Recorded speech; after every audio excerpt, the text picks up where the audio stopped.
Welcome to a Foxy Tech Tips tutorial on setting the default address for your Amazon account.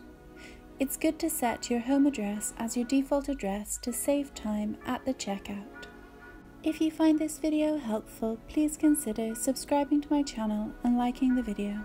Start by heading over to Amazon.com in a web browser and sign into your account if you are not already.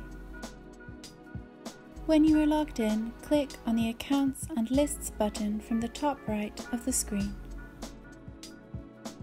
From your account page, select your addresses. I am going to add a new address. Now that I have an address saved, you can choose to set it as the default address.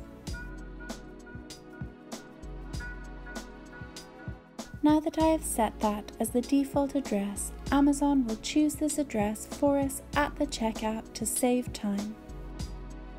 And that draws an end to this tutorial. Please like the video if you found it helpful and subscribe to Foxy Tech Tips for more Amazon tips and tricks.